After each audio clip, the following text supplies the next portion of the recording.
Hello everyone. Previous lecture में हम लोग इलेक्ट्रोस्टैटिक कैपेसिटेंस देखे थे, जिसमें हम लोग देखे थे कि किसी भी कंडक्टर का कैपेसिटी क्या होता है चार्ज स्टोर करने का। आज हम लोग उसी के बारे में और आगे डिटेल से पढ़ेंगे। सबसे पहले डील करेंगे कैपेसिटर। तो कैपेसिटर होता क्या है?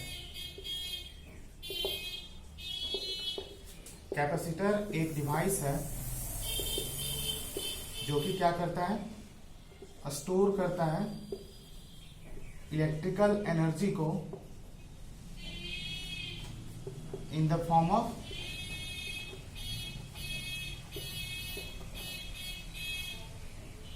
Electric charge.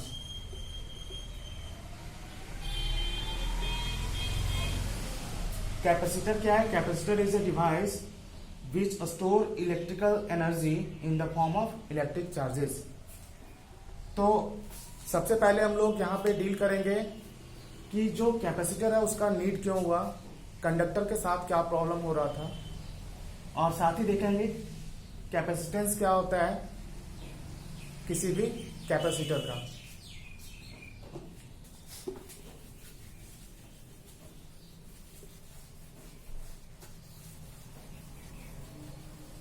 जैसा कि पिछले लेक्चर में मैंने डिस्कस किया था कि whenever charge is given to a conductor then Q is directly proportional to V। और यहां से हम लोग देखे थे Q जो होगा इक्वल कांस्टेंट का प्रोपोर्शनैलिटी का जो साइन हम लोग हटाएंगे तो यहाँ एक कांस्टेंट डालेंगे जिसको हम लोग C लिखे थे इंटू V। यहाँ से C निकालेंगे तो Q अपॉन V। यहाँ पे जो C था वो मेरा क्या था, कैपेसिटेंस। और कैपेसिटेंस क्या होता है? प्रॉपर्टी होता है किसी भी कंडक्टर का। कैपेसिटेंस प्रॉपर्टी होता है किसी भी कंडक्टर का to store electric charges. Means एक तरह से कैपेसिटेंस को बोले तो एबिलिटी या capacity of a conductor. Capacitance property है किसी भी कंडक्टर का, या तो बोले तो एबिलिटी या कैपेसिटी ऑफ किसी भी कंडक्टर का कि कितना वो चार्ज स्टोर कर सकता है। इस फॉर्मूले से देखा जाए तो जितना कम पोटेंशियल होगा कंडक्टर का उतना ज्यादा कैपेसिटेंस होगा। कहने का मतलब है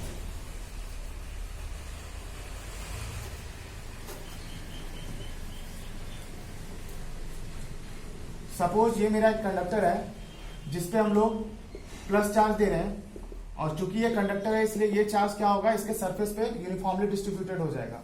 सपोज यहाँ पे जो चार्ज है वो Q है, और चूंकि हम लोग इलेक्ट्रिक फील्ड इक्वल टू पढ़े हैं KQ अपॉन R स्क्वायर। यदि इस कंडक्टर का रेडियस यदि R लेते हैं या डिस्टेंस इस सरफेस से तो KQ अपॉन R स्क्वायर, और साथ ही साथ पोटेंशियल का फॉर्मूला देखे थे KQ अपॉन R। तो यहाँ पे देखा जाए तो R फिक्स है, कांस्टेंट है, R कांस्टेंट है, K कांस्टेंट है। यदि हम लोग चार्ज को बढ़ा रहे हैं, इसको इंक्रीज कर रहे हैं, मीन्स क्या इंक्रीज होगा, पोटेंशियल इंक्रीज होगा। साथ ही साथ यदि इलेक्ट्रिक फील्ड का बात करें तो यहाँ भी चार्ज बढ़ रहा है तो इलेक्ट्रिक फील्ड भी बढ़ेगा। तो कहने का मतलब है जब भी हम लोग इस पे चार्ज सप्लाई करेंगे तो इलेक्ट्रिक फील्ड इंक्रीज करेगा, साथ ही साथ पोटेंशियल इंक्रीज करेगा। अब हम क्या चाह रहे हैं कि हम और चार्ज इस कंडक्टर को दें, मीन्स dq dq चार्ज करके और सारा चार्ज हम लोग इस कंडक्टर को दें, तो हमको कुछ वर्क करना पड़ेगा क्योंकि यहाँ पे ऑलरेडी पोटेंशियल है। सपोज भी इस चार्ज के चलते यहाँ पे पोटेंशियल सपोज कर रहे हैं भी है, तो छोटे से चार्ज को ले आने में हमको कुछ वर्क करना पड़ेगा क्योंकि इस चार्ज के चलते यहाँ एक पोटेंशियल डेवलप हो चुका है या इलेक्ट्रिक फील्ड क्रिएट हो चुका है जो कि इस चार्ज को पुश करेगा, और हमको इस चार्ज को लेके आना है, इस कंडक्टर पे देना है। तो हम लोग क्या करेंगे, हम लोग को एक वर्क करना पड़ेगा।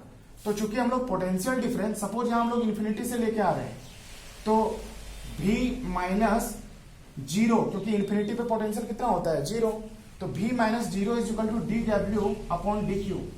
ये मेरा पोटेंशियल डिफरेंस का वैल्यू होगा जब चार्ज को हम लोग इन्फिनिटी से इलेक्ट्रिक फील्ड में लेके आएंगे। तो यहां से देखा जाए तो dW इज इक्वल टू होगा V dQ। Means work done जो होगा वो पोटेंशियल पर डिपेंड करेगा। जितना ज्यादा पोटेंशियल होगा उतना ज्यादा वर्क करना पड़ेगा। मीन्स कहने का मतलब ये है कि हम चार्ज को इन्फिनिटी से लेके आ रहे हैं और इस कंडक्टर को प्रोवाइड कर रहे हैं, तो यदि इस कंडक्टर का पोटेंशियल कम होगा, यहां से देखें तो पोटेंशियल कम होगा, तो वर्क हमको क्या करना पड़ेगा, कम करना पड़ेगा। तो इसीलिए किसी भी कंडक्टर पे यदि चार्ज हमको देना है तो हमको उस कंडक्टर का पोटेंशियल को कम करना पड़ेगा, और ऐसा पॉसिबल नहीं है। इसीलिए हम लोग एक डिवाइस का यूज करते हैं जिसको बोलते हैं कैपेसिटर। दूसरे तरीके से यदि देखें तो इसके पीछे एक और रीजन है। सपोज ये मेरा कंडक्टर है जिसका रेडियस r है। हम लोग क्या कर रहे हैं, इस कंडक्टर को चार्ज प्रोवाइड कर रहे हैं। सपोज पॉजिटिव चार्ज दे रहे हैं, चूंकि कंडक्टर है ये, इसलिए इसका जो इसमें जो चार्ज का डिस्ट्रीब्यूशन होगा इसके सरफेस पे होगा। इसका रेडियस फिक्स है इस कंडक्टर का, क्योंकि स्फेरिकल शेप में लिए हुए हैं।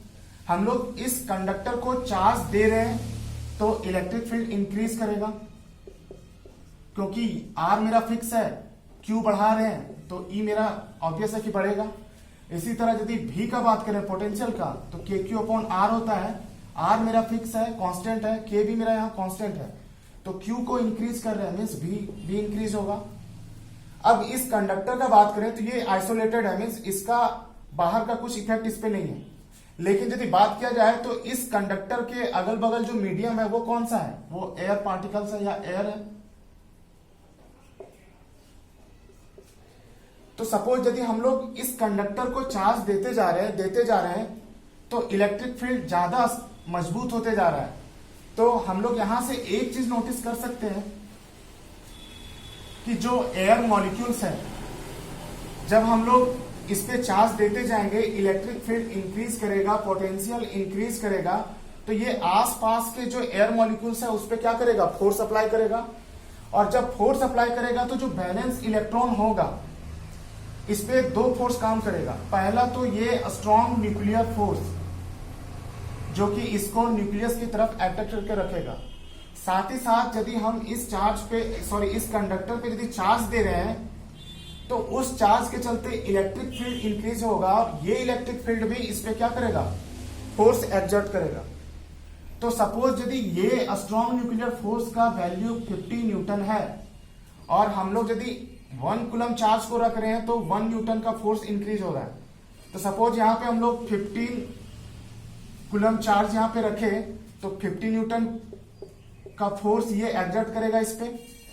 तो जब 50 कूलम का चार्ज इस पे रखेंगे हम लोग तो 50 न्यूटन का क्या होगा, फोर्स अप्लाई करेगा।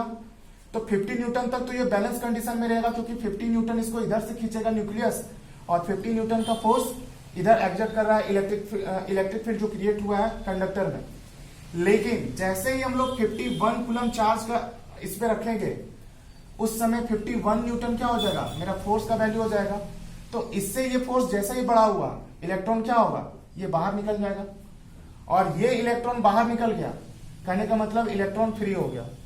अब क्या है, ये पॉजिटिव है, ये नेगेटिव है, ये इलेक्ट्रॉन क्या होगा, इस कंडक्टर में आएगा, फिर से एक जो पॉजिटिव चार्ज है उसको न्यूट्रलाइज कर देगा। इसी तरह सपोज हम लोग और चार्ज देते जा रहे हैं तो चार्ज क्या होगा, बहुत सारे एयर जो मॉलिक्यूल्स होंगे उसका इलेक्ट्रॉन को फ्री कर देंगे, और यहां पे जो होगा चूंकि एयर पार्टिकल जो है उससे इलेक्ट्रॉन फ्री हुआ है तो यहाँ पे पॉजिटिव चार्ज का क्या होगा, फॉर्मेशन होगा, और इस प्रोसेस को बोलते हैं आयोनाइजेशन। कहने का मतलब है इलेक्ट्रिक फील्ड के चलते इलेक्ट्रॉन जिस समय एयर पार्टिकल से फ्री हो जाता है उस प्रोसेस को बोलते हैं आयोनाइजेशन। तो हमको चार्ज देना है इस कंडक्टर को और स्टोर करना है इस कंडक्टर में, लेकिन ये इलेक्ट्रॉन इस चार्ज को क्या कर दे रहा है, न्यूट्रलाइज कर दे रहा है। साथ ही साथ जो चार्ज हमको इस कंडक्टर में मिलना चाहिए था वो चार्ज हमको बाहर एयर में मिल रहा है। तो कहने का मतलब है सपोज मेरे पास दो तरह का वाटर है, एक हम लोग बकेट से सरफेस पे थ्रो कर दिए, फेंक दिए, तो वो वाटर का हम लोग यूज नहीं कर सकते हैं। लेकिन यदि कोई बकेट में कलेक्ट किया हुआ वाटर दे दे तो उसका हम लोग यूज कर सकते हैं। यहाँ पे सेम उसी तरह देखें तो चार्जेज है वो हवा में बिखरा हुआ है, तो उस चार्ज का हम लोग यूज नहीं कर सकते हैं, उससे जो एनर्जी होगा उसको हम लोग यूज नहीं कर सकते हैं।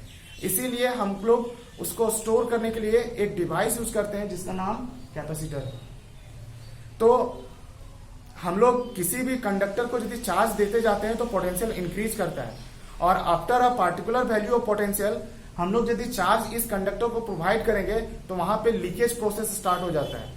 कहने का मतलब है चार्ज जो है वो हमको कंडक्टर में ना मिलके एयर में मिलने लगता है, क्योंकि यहाँ पे एयर का पोलराइजेशन हो जाता है, या दूसरे सेंस में बोले तो यहाँ पे आयनाइजेशन हो जाता है। इलेक्ट्रॉन फ्री हुआ, ये पॉजिटिव आयन फॉर्म करेगा और यहाँ पे हमको पॉजिटिव चार्ज मिलेंगे। इलेक्ट्रॉन का टेंडेंसी है कि वो पॉजिटिव की तरफ जाएंगे, तो ये कंडक्टर का पॉजिटिव चार्ज को न्यूट्रलाइज कर देता है।